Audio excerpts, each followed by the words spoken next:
अस्सलाम वालेकुम। हम अपनी बातों में जिस किताब का हवाला देते हैं, ख़ास तौर पर दीनी महफ़िलों में, दीनी बहस व मुबाहिसों में जिस किताब का सबसे ज़्यादा हवाला देते हैं वो किताब इमाम बुखारी रहमतुल्लाह अलैह की किताब बुखारी शरीफ है। आपको पता होगा कि ये बुखारी शरीफ कि इमाम बुखारी रहमतुल्लाह अलैह ने 16 साल की मुद्दत में मुकम्मल की। 16 साल लगे इसको लिखने में। उनका नाम मोहम्मद बिन इस्माइल अल बुखारी रहमतुल्लाह अलैह है। फरमाते हैं कि वो बुखारा के शहर में पैदा हुए 194 हिजरी 13वीं या 16वीं उस तारीख को पैदा हुए। तो जब वो पैदा हुए फरमाते हैं कि वो नाबीना हो गए थे पैदाइश के बाद। तो उनकी वालदा को बड़ी तकलीफ़ हुई। ज़ाहिर सी बात, ये औलाद है और औलाद के मामले में हर शख्स हसास होता है और माँ का कलेजा तो फट चुका होता है जब उसके लख्ते जिगर को इस तरह के हालात पेश आए। तो इमाम बुखारी रहमतुल्लाह अलैह नाबीना हो गए थे और वो उनकी वालदा रोज़ अल्लाह के सामने गिड़गिड़ाती, आहो पुकार करती, अल्लाह से फरियाद करती, अल्लाह से मांगती, दुआएं लंबी लंबी दुआएं करती। तो फरमाते कि उन्होंने तहय्या कर लिया था, अहद कर लिया था, या अल्लाह अगर मेरे इस बेटे को अगर तूने बिनाई दे दी तो ये इस बेटे को मैं तेरे दीन के लिए वफ़ कर दूँगी। एक रात उनकी वालदा जब सो रही थी तो इमाम बुखारी रहमतुल्लाह अलैह की वालदा तो फरमाते कि उनके ख्वाब में हज़रत इब्राहीम अलैहिस्सलाम आते हैं, आकर खुशखबरी देते कि मुबारक हो, आपके बेटे की बिनाई वापस कर दी गई है। तो सुबह जब होते तो इमाम बुखारी रहमतुल्लाह अलैह की वालदा जब देखते हैं कि उनके बेटे की बिनाई वापस आ चुकी है तो उनको मकतब और दरसगाह में दाखिला दिलवाते इल्म दीन सीखने के लिए। इब्तिदाई तालीम वो अपने शहर बुखारा में सीखते और उसी दौरान वो हदीसों को ज़ख़ीर अहादीसों को इकट्ठा करते और काफ़ी सारे अहादीस उनको ज़ुबानी अज़बर याद हो चुकी थी। उनका हाफिज़ा बहुत मजबूत था। तो 16 साल की उम्र को जब वो पहुँचे तो वो अपनी वालदा और बड़े भाई के साथ हज करने मक्का मदीना चले गए। जब हज की अदायगी के बाद अपने वालदा और बड़े भाई को कहा कि आप चले जाएं, मैं यहाँ रहना चाहता हूँ, इल्म दीन सीखना चाहता हूँ, हदीसों को सीखना चाहता हूँ, हदीसें याद करना चाहता हूँ। कहते कि उन्होंने उसी दौरान हदीसों को सीखने के दौरान एक किताब लिखी है फ़ज़्लुस सहाबत व ताबीन, ये किताब भी लिख डाली। उनका हाफिज़ा बहुत मजबूत था, अल्लाह ने उनको गज़ब के हाफिज़ा अता फरमाए हुए थे। फरमाते कि एक मरतबा इसहाक़ इब्न राहवे रहमतुल्लाह अलैह की मजलिस लगी हुई थी, उसमें तुलबाओं की कसीर तादाद, उलमा तुलबा ठीक ठाक भरे हुए थे। जब मैं गफ़ीर था तो उसमें बहस छिड़ गई कि एक ऐसी किताब होनी चाहिए जिसमें सही अहादीस और सिक़ा हदीस मौजूद हो ताकि अवामुन्नास के लिए फ़ायदेमंद साबित हो, कारगर साबित हो। तो इमाम बुखारी रहमतुल्लाह अलैह उसी मजलिस में बैठे हुए थे तो फ़ौरन से उनके दिमाग में ये बात जाके लगी।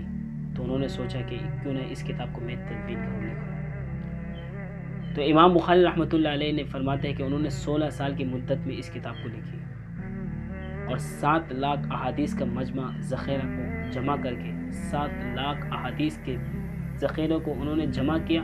फिर उसमें से छांटी करके उन्होंने इमाम बुखारी ने बुखारी शरीफ को लिखा। और उनका एक मामूल था कि जब भी वो हदीस को लिखते, इस किताब में शामिल करते, तो सबसे पहले वो गुस्ल करते और 2 रकात नमाज़ पढ़ते। पढ़ने के बाद फिर उस किताब में अहादीस को लिखते, जमा करते। तो उनको पूरे 16 साल लग गए इस किताब को जमा करने में। तो इमाम बुखारी रहमतुल्लाह फरमाते हैं कि किताबों में आता है कि इमाम बुखारी रहमतुल्लाह अलैह जिस शहर में रहते हैं बुखारा, वहाँ के हाकिम वक्त खालिद अहमद नाम था उसका। तो उन्होंने इमाम बुखारी रहमतुल्लाह अलैह से पेशकश की कि आप मेरे बच्चों को अलग थलग पढ़वाएं, मेरे घर आके पढ़वाएं, मेरी ख्वाहिश है। तो इमाम बुखारी रहमतुल्लाह अलैह ने ठोस जवाब दी कि जिस इल्म को अल्लाह ने इज़्ज़त दी मैं उसको जलील और रुस्वा नहीं करना चाहता, घर घर जाके नहीं देना चाहता। जिस इल्म को अल्लाह ने इज़्ज़त दी मैं उस इल्म को जलील और रुस्वा करना नहीं चाहता। ये जवाब सुनकर हाकिम नाराज़ हो गए।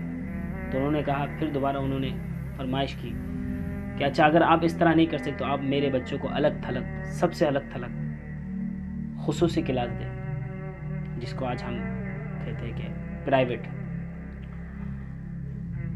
ताकि मेरे बच्चे जब पढ़े तो दूसरों के बच्चे उसमें इन्वॉल्व ना हो, शामिल ना हो, सबसे अलग थलग تاکہ لوگوں کو پتہ چلے کہ حکیم کے بچے پڑھ رہے ہیں۔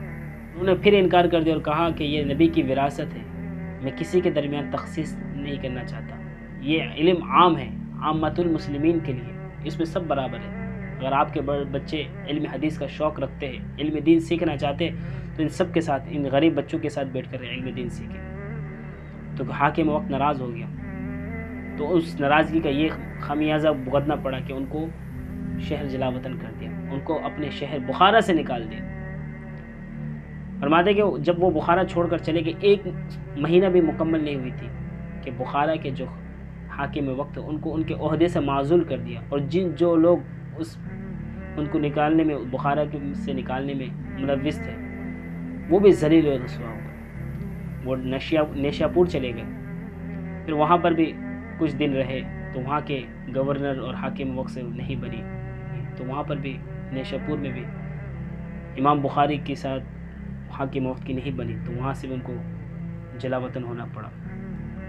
تو آخرکار وہ مقام خرطنگ ایک جگہ ہے، وہاں پر آ کر رہنے لگ گئے۔ تو وہاں پر بھی حاسدین پیچھے لگ گئے، جو ان کو ہر وقت ہمہ وقت تنگ کرتے تھے، ان کے پیچھے پڑے رہتے تھے، ان کو کوئی نہ کوئی پریشانی اٹھانی پڑتی تھی۔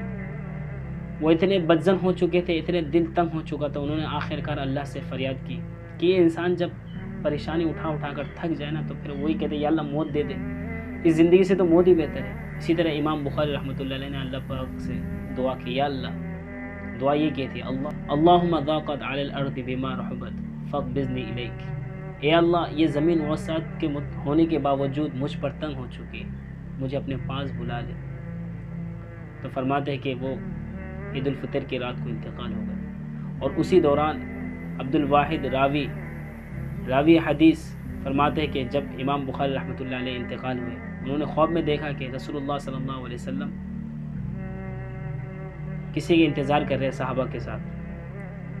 عبد الواحد کہتے ہیں کہ میں نے نبی کریم صلی اللہ علیہ وسلم سے پوچھا، یا رسول اللہ آپ کس کے انتظار کر رہے ہیں؟ تو فرمایا کہ میں امام بخاری کی، محمد بن اسماعیل کے انتظار کر رہا ہوں۔ تو کہتے ہیں کہ انہوں نے تحقیق کروائی کہ امام بخاری رحمۃ اللہ علیہ کب انتقال ہوئے۔ جب تحقیق کی تو پتہ چلا کہ جس رات انہوں نے وہ خواب دیکھی، اسی رات امام بخاری رحمۃ اللہ علیہ انتقال ہوئے۔ وہ 66 سال کی عمر سے اس دنیا سے چلے گئے، اور اللہ پاک نے ان کو ایسے شہر آفاق کی طرح ان کو چمکایا کہ رہتی دنیا تک وہ ایک مثال بن گئے، ان کی کتاب مثال بن گئی۔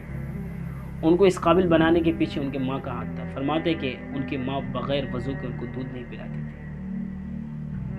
وہ ماں ہی ہوا کرتی ہے جن کے سپوت بڑے ہو کر شاہ عبد القادر بنتے ہیں، جنید بغدادی بنتے ہیں، حسن بصری بنتے ہیں، امام بخاری بنتے ہیں، امام اعظم ابو حنیفہ بنتے ہیں، امام ابو یوسف بنتے ہیں، امام احمد بن حنبل بنتے ہیں۔ یہ ماؤں کا کارنامہ ہوتا ہے۔ اللہ پاک ہم سب کو ان اکابرین کے نقش قدم پر چلنے کی توفیق نصیب فرمائے۔